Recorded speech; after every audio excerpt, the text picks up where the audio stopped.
Hello everyone, legal colours के इस amazing platform पे आपका स्वागत है।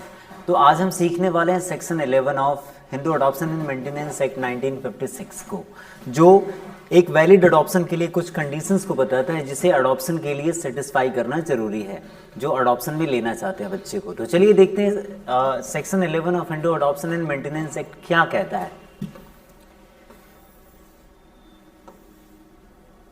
सेक्शन 11 का सब क्लास 1 कहता है, in case they want to adopt a male child the parents must not have, यानी कि अगर एक पेरेंट्स एक मेल चाइल्ड को अडॉप्ट करना चाहते हैं तो क्या कंडीशंस उन्हें सेटिस्फाई करनी पड़ेंगी, देखते हैं।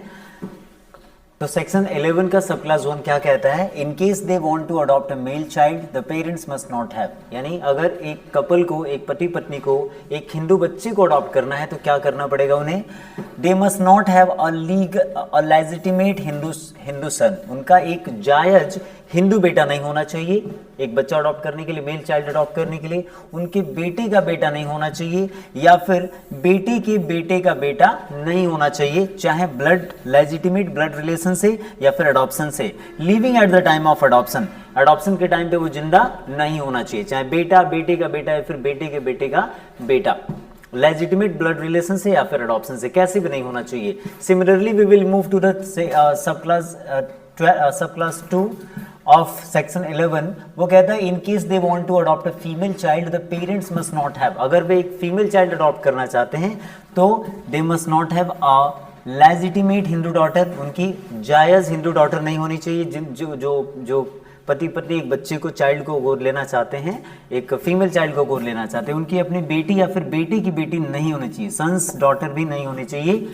लेजिटिमेट, चाहे लेजिटिमेट ब्लड रिलेशनशिप से या फिर अडॉप्शन से। Living at the time of adoption, living at the time of adoption, पहले थी तो कोई बात नहीं है, लेकिन अभी अडॉप्शन के टाइम पे नहीं होनी चाहिए, ना ही बेटी और ना ही बेटे की बेटी। तो आगे बढ़ते हैं, सब क्लास 11, सेक्शन 11 के सब क्लास 3 और 4 देखते हैं क्या कहते हैं।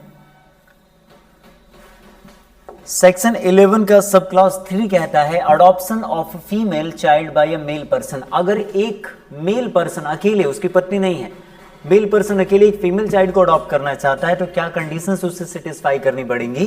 कहता है, if the adoption is by a male adopt करना चाहता है, किसी person to be adopted is a female, और जिसको अडॉप्ट करना चाहते हैं वो फीमेल है, the adoptive father must be at least 21 years older than the person to be adopted. तो उन दोनों की, यानी कि फीमेल चाइल्ड के और अडॉप्टिव फादर के बीच में 21 साल का कम से कम गैप होना चाहिए, कम से कम 21 साल का गैप होना चाहिए।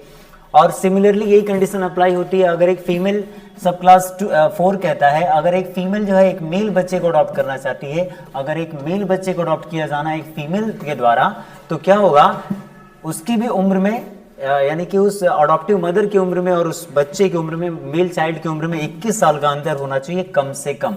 तो एग्जाम्पल के तौर पे हम देख लेते हैं, एग्जाम्पल के तौर पे हम देख लेते हैं, suppose to adopt, for example to adopt a female child of 10 years, अगर 10 साल की लड़की का अडॉप्शन होना है, बच्ची का अडॉप्शन होना है मेल के द्वारा, तो मेल को कम से कम 31 ईयर का होना पड़ेगा या फिर उससे ज्यादा हो सकता है। वैसे ही similarly to adopt a male child, और वैसे ही एक मेल चाइल्ड को अडॉप्ट करने के लिए, 10 साल की मेल चाइल्ड को अडॉप्ट करने के लिए फीमेल की उम्र कितनी से होनी चाहिए, कम से कम 31 होनी चाहिए या फिर उससे ज्यादा होनी चाहिए। तो हमने देखा सब क्लास 3 और 4 क्या कहता है। अब मूव करते हैं आगे की तरफ, कहता है, other requisites for valid adoption, कुछ अन्य शर्तें भी दी गई हैं सब क्लास 5 और सब क्लास 6 में।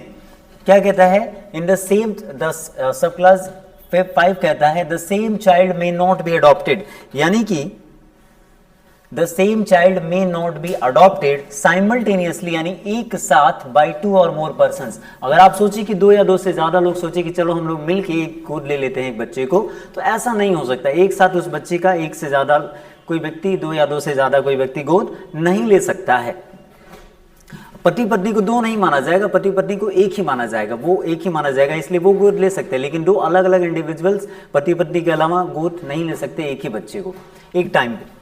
आगे सब क्लास 6 कहता है, the child to be adopted must be actually given and taken, यानी कि given and taken in adoption by the parents माता पिता के द्वारा जो बच्चे को अडॉप्शन में दे रहे हैं, या फिर गार्जियन के द्वारा, कंसर्न्ड और other under their authority with intent to transfer the child from the family of its birth in case of an abandoned child, यानी कि जिस बच्चे का अडॉप्शन हो रहा है, अडॉप्शन में दिया जा रहा है, उस घर से, जिस फैमिली में अडॉप्शन में दिया जा रहा है, उस फैमिली में बच्चे को भेजा जाना चाहिए। कहाँ से? अगर उसके नेचुरल फादर हैं, नेचुरल पेरेंट्स हैं, तो उनके घर से अडॉप्टिव फैमिली में भेजा जाना चाहिए। और इनकेस अगर उस बच्चे के माता पिता ने उसे त्याग दिया है, या फिर बच्चे का पेरेंटेज ही पता नहीं है, बच्चे के माँ बाप का ही पता नहीं है, इज नॉट नोन, तो from the place of family where he has been brought, तो जिस किसी भी फैमिली में, चाहे नेचुरल फादर, नेचुरल पेरेंट्स की फैमिली में, या फिर अडॉप्टिव या फिर जहां पे उसका पालन पोषण हुआ है उसके गार्जियन के द्वारा, उस घर से जिस फैमिली में अडॉप्शन में दिया जा रहा है, अडॉप्टिव फैमिली में उसको भेजा जाना चाहिए। एक्चुअल में ये नहीं कि अडॉप्शन होने के बाद वो अपने पुराने घर पे ही रहे, नेचुरल पेरेंट्स के या फिर गार्जियन के घर पर रहे, उसको एक्चुअली में दिया जाना चाहिए। ये किस केस में कहा गया था हम देखेंगे, ये 2 केसेस में कहा गया था। पहला है LS. Kothari versus SR. Kumar, 1961 का केस है सुप्रीम कोर्ट का। इस केस में कहा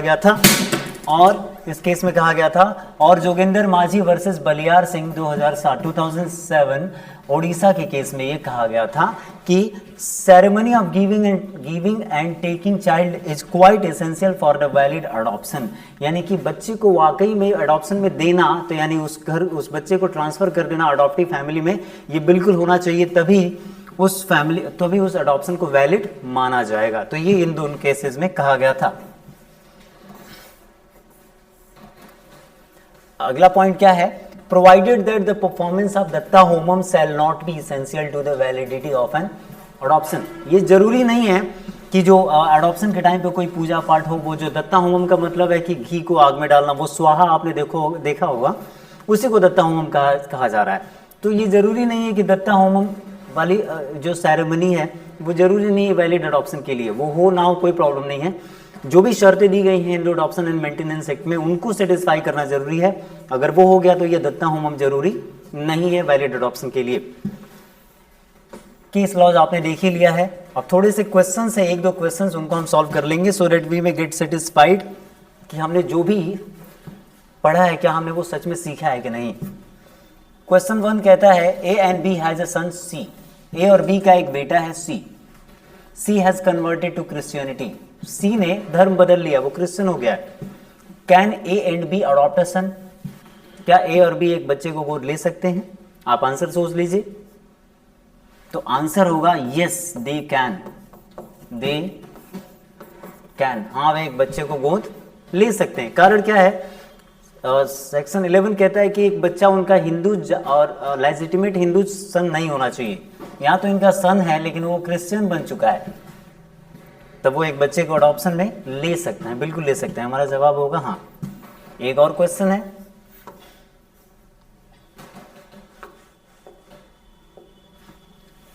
ए and B has a son C, A और बी का एक बेटा है सी, who was born out of void or voidable marriage, जो void या शून्य करड़ी विवाह से पैदा हुआ था। विवाह शून्य या शून्य करड़ी हो गया, बच्चा पैदा हो गया। Can A and B adopt a son, क्या ए और बी एक बच्चे को गोद ले सकते हैं? बच्चा है लेकिन void या voidable मैरिज से हुआ है। आप अपना आंसर सोच लीजिए। तो इसका आंसर होगा no, they can't. The reason being, अगर आप हिंदू मैरिज एक्ट 1955 को पढ़ेंगे तो उसका सेक्शन 16 कहता है कि children born out of void और voidable marriages will be deemed to be legitimate, यानी कि शून्य करड़ी या शून्य विवाह से पैदा हुए बच्चे हमेशा जायज माने जाएंगे, लेजिटिमेट माने जाएंगे। यानी कि ए और बी का जो ये बच्चा है ये लेजिटिमेट है, जायज बच्चा है। इसलिए जायज बच्चे के रहते हुए हिंदू जायज बच्चे के रहते हुए वे कोई बच्चा अडॉप्ट नहीं कर सकते। इसलिए इसका आंसर होगा no, they can't adopt a child, adopt a son. एक और क्वेश्चन है जिसका जवाब मैं आप लोगों पे छोड़ूंगा। A and B has a stepson, A और बी का एक स्टेप सन है, सौतेला बेटा है। Can they adopt a son, क्या वे एक बेटा गोद ले सकते हैं? इसका मैं चाहता हूं कि इसका आंसर आप कमेंट बॉक्स में दें। क्या आंसर होगा ये मैं आप पे छोड़ता हूं। I will be waiting for your answer in the comment box. तो आई जस्ट होप कि आपको ये जो भी मैंने समझाया section 11 of Indian adoption and maintenance act 1956 आपको समझ में आया होगा। और अगर आप चाहते हैं कि मैं किसी और टॉपिक पे वीडियो बनाऊं तो please do right in the comment box. Thank you.